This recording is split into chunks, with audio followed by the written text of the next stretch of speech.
എല്ലാവർക്കും നമസ്കാരം. Tarot healing ലൈഫിലേക്ക് ഏവർക്കും സ്വാഗതം. ഞാൻ ഗംഗ. ഒരാഴ്ചയായിട്ട് ഞാൻ യാത്രയിലായിരുന്നു. ഒരാഴ്ച യാത്ര പോയി തിരിച്ചു വന്ന് വീണ്ടും ഒരാഴ്ച യാത്രയിലായിരുന്നു. റീഡിംഗ് ഒന്നും അത് കാരണം കൊണ്ട് എനിക്ക് എടുക്കാൻ കഴിഞ്ഞില്ല.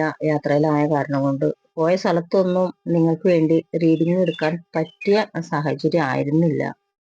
അപ്പൊ അതുകൊണ്ട് എല്ലാവരും എന്നെ ഒന്ന് സപ്പോർട്ട് ചെയ്യുന്നു ഞാൻ വിചാരിക്കുന്നു. എൻ്റെ യാത്രയിലൊക്കെ ആവുമ്പോൾ കൂടുതലും ആത്മീയ യാത്രകളാണ് എനിക്ക് ഉണ്ടാവുക. അപ്പൊ അത് കാരണം കൊണ്ട് മഹാക്ഷേത്രങ്ങളിലേക്കും സഞ്ചാരമൊക്കെ. അപ്പൊ അത് കാരണം കൊണ്ട് നിങ്ങളൊക്കെ എന്നോടൊന്ന് സഹകരിക്കുന്നു ഞാൻ വിചാരിക്കുന്നു. അപ്പൊ നമുക്ക് ഇന്ന് ഒരു റീഡിങ്ങിലേക്ക് പോവാം. ഒരു കോമൺ റീഡിങ്. അതിന് വേണ്ടിയിട്ട് നമുക്ക് കാർഡ് ഒന്ന് ഷഫിൾ ചെയ്യാം. ഒരു 3 കാർഡ് സ്പ്രെഡ് തന്നെയാണ് കേട്ടോ ഇന്ന് എടുക്കുന്നത്. അപ്പൊ നിങ്ങൾക്ക് ഇഷ്ടപ്പെട്ടാൽ എൻ്റെ ചാനൽ സബ്സ്ക്രൈബ് ചെയ്യാനും ലൈക്ക് ചെയ്യാനും കമന്റ് ചെയ്യാനും മറക്കരുത്. വാച്ച് ചെയ്യുമ്പോൾ ഒന്ന് സബ്സ്ക്രൈബ് ചെയ്ത് വാച്ച് ചെയ്യാൻ ശ്രമിക്കണം. അപ്പോഴാ നിങ്ങൾക്ക് ഓൾ എന്ന ബെല്ലൈക്കണും കൂടി അമർത്തുകയാണെങ്കിൽ ഞാൻ ഇടുന്ന വീഡിയോയുടെ നോട്ടിഫിക്കേഷൻ നിങ്ങൾക്ക് കിട്ടും. എനിക്കറിയാം നിങ്ങൾ വല്ലപ്പോഴും ഒരു വീഡിയോ ഇടുന്ന ഒരാളെ എത്രകൊണ്ട് സപ്പോർട്ട് ചെയ്യും എന്നുള്ളത് എനിക്ക് ഓക്കെ ആവുന്നേ ഉള്ളൂ. പക്ഷെ എൻ്റെ സാഹചര്യങ്ങൾ അങ്ങനെയാണ്. വഴിയിലോ അല്ലെങ്കിൽ യാത്രയിലോ കാർഡ് എടുത്ത് റീഡ് ചെയ്യാൻ പറ്റിയ ഒരു സാഹചര്യത്തിലൂടെയല്ല എൻ്റെ പെട്ട യാത്ര. ആത്മീയ യാത്രയായ കാരണം കൊണ്ട് ചിലപ്പോ ഒക്കെ പോയാൽ ഒരാഴ്ച കഴിഞ്ഞിട്ടൊക്കെ വരാൻ പറ്റുള്ളൂ. അപ്പൊ അത് കാരണം കൊണ്ട് നിങ്ങൾ എല്ലാവരും സഹകരിക്കും എന്ന് വിചാരിക്കുന്നു. അപ്പൊ നമുക്ക് ഇന്നൊരു കോമൺ റീഡിങ് നോക്കാം. എന്താണ് നിങ്ങളോട് എന്നിലൂടെ യൂണിവേഴ്സിന് പറയാനുള്ള ഇതൊന്ന് നോക്കാം. അപ്പോ എൻ്റെ എനർജിയും നിങ്ങളുടെ എനർജിയും കാർഡിന്റെ എനർജിയും കൂടി കണക്ട് ആകുമ്പോഴാണ് അത് നിങ്ങളുടെ റീഡിംഗ് ആയിട്ട് മാറുക. അപ്പൊ അത് നിങ്ങൾ ആദ്യം ശ്രദ്ധിക്കണം. ഫസ്റ്റ് കാർഡ് വന്നേക്കണത് 2 ഓഫ് സോർട്സ് ആ വന്നേക്കണത്. സെക്കൻഡ് കാർഡ് വന്നേക്കണത് 4 ഓഫ് സോർട്സ് റിവേഴ്സാ വന്നേക്കണത്. തേർഡ് കാർഡ് വന്നേക്കണത് ദ ചാരിയറ്റ് റിവേഴ്സ്. അങ്ങനെ 3 കാർഡാണ് വന്നേക്കണത്. അപ്പൊ നമുക്ക് ആദ്യ കാർഡിന്റെ മീനിങ് ഒന്ന് നോക്കിയിട്ട് വരാം. റിവേഴ്സ് തരണ നിർദ്ദേശം എന്ന് കേൾക്കാം. അപ്പൊ നമുക്ക് ആദ്യ കാർഡിന്റെ മീനിങ് നോക്കാം. 2 ഓഫ് സോർട്സ്. 2 ഓഫ് സോർട്സ് എന്ന് പറയുമ്പോൾ നിങ്ങളെന്ന വ്യക്തി വ്യക്തമായിട്ടൊരു പരിഹാരം ചെയ്യാൻ പറ്റാത്തൊരു സാഹചര്യത്തിൽ ഇരിക്കുകയാണ് എന്ന് പറയും. നിങ്ങളുടെ മുമ്പിൽ ഒട്ടേറെ പ്രശ്നങ്ങളുണ്ട്. പക്ഷെ അതിന് നിങ്ങൾക്ക് ഒരു പരിഹാരം കണ്ടെത്താൻ കഴിയുന്നില്ല എന്ന് വേണമെങ്കിൽ ഈ ഒരു കാർഡിനെ സൂചിപ്പിക്കാൻ പറ്റും. കാരണം എണീച്ചു കഴിഞ്ഞ കാരണം കണ്ണ് രണ്ടും പൂട്ടി കെട്ടിയേക്കാണ്. രണ്ട് കയ്യിലും വാളുണ്ട്. പക്ഷെ ആ രണ്ട് കയ്യിലും വാള് എങ്ങോട്ടാണ് പ്രയോഗിക്കേണ്ടത് എന്ന് നിങ്ങൾക്ക് വ്യക്തമായിട്ട് അറിയുന്നില്ല. ഇരിപ്പിടത്തിൽ നിന്ന് എഴുന്നേറ്റാൽ ഒരുപക്ഷെ ആ കായലിലേക്ക് മറിഞ്ഞു വീഴും. കാരണം അങ്ങനെയാണ് നിങ്ങളുടെ ഇരിപ്പിടം. അതായത് നിങ്ങളുടെ ഈ സാഹചര്യത്തില് അല്ലെങ്കിൽ ഇപ്പോഴത്തെ ഒരു നിങ്ങളുടെ ഒരു ലൈഫില് നിങ്ങൾക്ക് ഒരു തരത്തിലും എന്താണ് തീരുമാനം, ഈ സിറ്റുവേഷനിൽ എങ്ങനെ മുന്നോട്ട് പോകണം എന്നറിയാത്ത ഒരു വല്ലാത്തൊരു സിറ്റുവേഷനിലാണ് നിങ്ങൾ പോകുന്നത്. കുഴങ്ങിക്കൊണ്ടിരിക്കണ ഒരു സിറ്റുവേഷൻ. മുന്നോട്ടും പോകാൻ വയ്യ, പിന്നോട്ടും പോകാൻ വയ്യ, എഴുന്നേൽക്കാനും വയ്യ, എന്നാൽ ഇരിപ്പിടത്തിൽ ഇരിക്കാനും വയ്യ. അങ്ങനത്തെ ഒരു സാഹചര്യത്തിൽ നിങ്ങൾ മുന്നോട്ട് പോയിക്കൊണ്ടിരിക്കുകയാണ്. നിങ്ങൾക്ക് നിങ്ങളുടെ ലൈഫിൽ നിങ്ങൾ എടുത്ത ഒരു തെറ്റായ തീരുമാനം കൊണ്ടായിരിക്കാം നിങ്ങൾ ഈ കണ്ണ് കെട്ടി മൂടപ്പെട്ട് ഇരിക്കേണ്ടി വരുന്ന ഒരവസ്ഥ. കാരണം മാനസികമായിട്ട് നമ്മൾ തകരുമ്പോഴാണ് നമുക്ക് എല്ലാത്തിൽ നിന്നും ഒറ്റപ്പെട്ടിട്ട് ഇരിക്കേണ്ട ഒരു അവസ്ഥ വരുന്നത്. അപ്പൊ ഇവിടെ നിങ്ങളെന്ന വ്യക്തിക്ക് നല്ല പൊരുതേണ്ട ഒരു സാഹചര്യം കൂടിയുണ്ട്. പക്ഷെ പൊരുതുമ്പോ നിങ്ങൾക്ക് ആ കെട്ടഴിച്ചാൽ മാത്രമാണ് നിങ്ങൾക്ക് പൊരുതാൻ കഴിയുള്ളൂ. അപ്പൊ നിങ്ങളെ ആരെങ്കിലും കെട്ടിയിട്ടതായിരിക്കാം, അല്ലെങ്കിൽ ഒരു പീഡനം വരെ നടക്കാൻ അങ്ങനത്തെ ഒരു സാഹചര്യത്തിലേക്കും കാരണം ഒരു ഇമോഷണലി ബ്ലാക്ക്മെയിലിംഗ് ആയിരിക്കാം. ശാരീരികവും മാനസികവും സാമ്പത്തികമായിട്ട് നിങ്ങൾ ആരെങ്കിലും ബ്ലാക്ക്മെയിൽ ചെയ്യുന്നുണ്ടാവാം.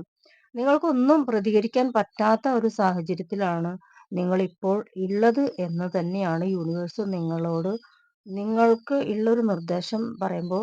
ആ കെട്ടിയിട്ട കണ്ണ് ആ വാളിന്റെ ആ തലപ്പ് കൊണ്ട് നിങ്ങൾക്ക് മുറിച്ചു മാറ്റാവുന്നതേ ഉള്ളൂ. പക്ഷെ നിങ്ങളത് ആ കെട്ട് എവിടെയാണ്, ആ വാളിന്റെ തല എവിടെയാണെന്ന് നിങ്ങൾക്ക് സ്വയം പരിധി നോക്കാൻ പറ്റണില്ല. കൈ രണ്ടും ബന്ധനത്തിലാണ്. കാരണം രണ്ട് കയ്യിലും സോഡുണ്ട്.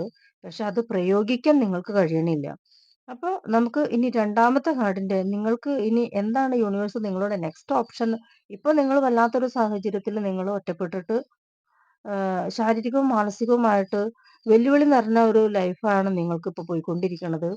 ഒരു ബ്ലാക്ക്മെയിലിംഗ് എന്ന് തന്നെ പറയാം ഇതിനെ. കാരണം ഇമോഷണലി ബ്ലാക്ക്മെയിലിംഗ്, ഫിസിക്കലി, മെന്റലി എല്ലാവിടെയും ബ്ലാക്ക്മെയിലിംഗ് എന്നുള്ള ഒരു അവസ്ഥയിലാണ് നിങ്ങൾ പോയിക്കൊണ്ടിരിക്കുന്നത്. കാരണം അപ്പുറം നീന്തി കടന്നു കഴിഞ്ഞാൽ നിങ്ങൾക്ക് നല്ലൊരു പ്രതലം, ഒരു സ്വല്പം പ്രതികൂല സാഹചര്യം ഉണ്ടെങ്കിലും നിങ്ങൾക്ക് അവിടെ ഒന്ന് നീന്തി കടന്നാൽ നിങ്ങൾക്ക് നല്ലൊരു ലൈഫ് അവിടെ ഉണ്ട്. പക്ഷെ നിങ്ങൾ അതിന് തയ്യാറാവണില്ല. ഇപ്പുറത്തേക്ക് പോണോ, കായൽ നീന്തി കടക്കണോ, ഇതൊന്നും അറിയാൻ നിങ്ങളുടെ കണ്ണ് മൂടി കെട്ടിയത് കാരണം കൊണ്ട് നിങ്ങൾക്ക് കഴിയണില്ല. ഇനി നമുക്ക് രണ്ടാമത്തെ കാർഡിന്റെ മീനിങ് നോക്കാം. ഫോർ ഓഫ് സോർഡ്സ് റിവേഴ്സ് ആണ് വന്നിരിക്കുന്നത്.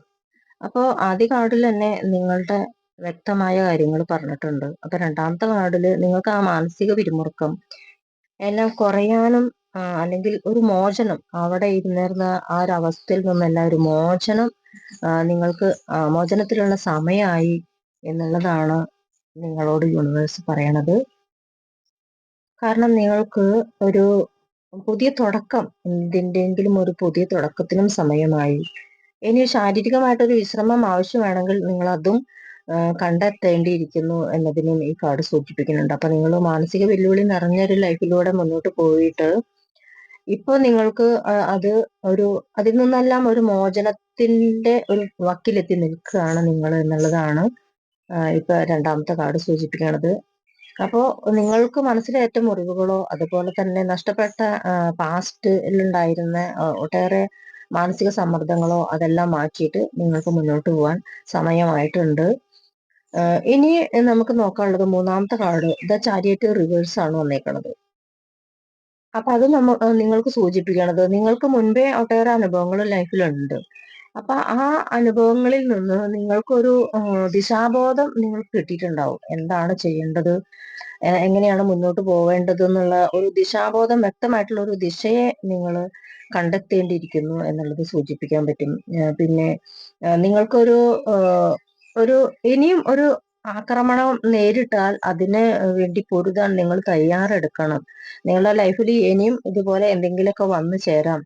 അപ്പോ നിങ്ങൾ ആ പാസ്റ്റിനെ ഓർത്തിട്ട് നിങ്ങളൊരു പ്രിക്കോഷൻ എടുക്കേണ്ടത് അത്യാവശ്യമാണ്, അല്ലെങ്കിൽ അനിവാര്യമാണ്. കാരണം നിങ്ങൾ ആർക്കും വാരി കൊടുക്കണ ഒരു വ്യക്തിയാണ്. നിങ്ങളുടെ കയ്യിൽ നിറയെ കിട്ടിക്കഴിഞ്ഞാൽ മറ്റൊരാൾക്ക് കൊടുക്കാൻ, അത് എന്ത് തന്നെയായാലും, ധനമായാലും അറിവായാലും അതുപോലെ തന്നെ നിങ്ങളുടെ കയ്യിലുള്ള ഇഷ്ടവസ്തുക്കളായാലും കൊടുക്കാൻ മടിയില്ലാത്തൊരു വ്യക്തിയാണ്.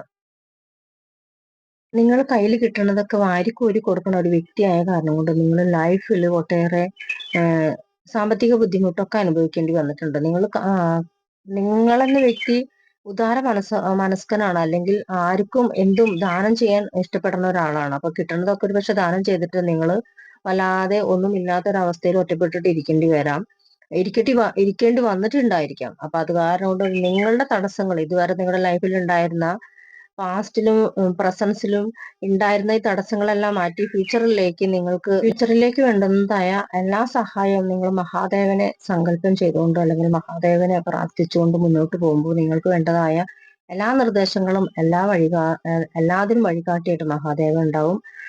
ശക്തി പഞ്ചാക്ഷരമോ അല്ലെങ്കിൽ പഞ്ചാക്ഷരമോ നിങ്ങൾ നിത്യം ജപിക്കണത് നിങ്ങൾക്ക് നന്നായിരിക്കും. കാരണം നിങ്ങൾക്ക് ഇവിടെ കിട്ടിയേക്കുന്നതെല്ലാം ശിവന്റെ കാർഡാണ്. ഗണപതി ഭഗവാനെ ഒന്ന് പോയിട്ട് മുട്ടറക്കാൻ പറ്റുമെങ്കിൽ അതും ചെയ്യൂ. ഏതെങ്കിലും ഗണപതി ക്ഷേത്രം ഉണ്ടെങ്കിൽ നിങ്ങൾ അവിടെ വിഘ്ന നിവാരണത്തിന് വേണ്ടിയിട്ട് ഒരു ഗണപതി ഹോമമോ, അതായത് മഹാഗണപതി ഹോമമോ, അല്ലെങ്കിൽ അതുപോലെ തന്നെ ഗണപതിക്ക് തേങ്ങ അടിക്കുക എന്തെങ്കിലും ചെയ്തിട്ട് വേണം നിങ്ങളുടെ എന്ത് പുതിയ ഒരു തുടക്കത്തിനും നിങ്ങൾ മുന്നോട്ട് പോകാൻ. ഗണപതിയും അതുപോലെ മഹാദേവനും നിങ്ങളെ സഹായിക്കാൻ കൂടെയുണ്ട് എന്നാണ് കാണിക്കുന്നത്. ഞാൻ മുന്നത്തെ ഒരു വീഡിയോയിൽ ഇട്ടിട്ടുണ്ട്, ഓം മഹാദേവായ ദേവായ രുദ്രായി ഹര ഹര ശിവായി നമ എന്നുള്ളൊരു ശ്ലോകം ഞാൻ ചൊല്ലിയിട്ടിട്ടുണ്ട്. അത് നിങ്ങൾക്ക് നിത്യം ജപിക്കുകയാണെങ്കിൽ അത് നിങ്ങൾക്ക് പേരും പ്രശസ്തിയും ധനം കൊണ്ടുവന്ന് തരുന്നതാണ്. അപ്പൊ ആദ്യമായിട്ടാണ് കാണണമെങ്കിൽ ഒന്നും കൂടി ഞാൻ പറയണം, ആദ്യമായിട്ട് കാണുകയാണെങ്കിൽ നിങ്ങളൊന്ന് സബ്സ്ക്രൈബ് ചെയ്തിട്ട് വാച്ച് ചെയ്യാൻ ശ്രമിക്കണം. എനിക്ക് സമയം കിട്ടുമ്പോഴൊക്കെ ഞാൻ വീഡിയോ ആയിട്ട് നിങ്ങളുടെ മുമ്പിൽ ഉണ്ടായിരിക്കും.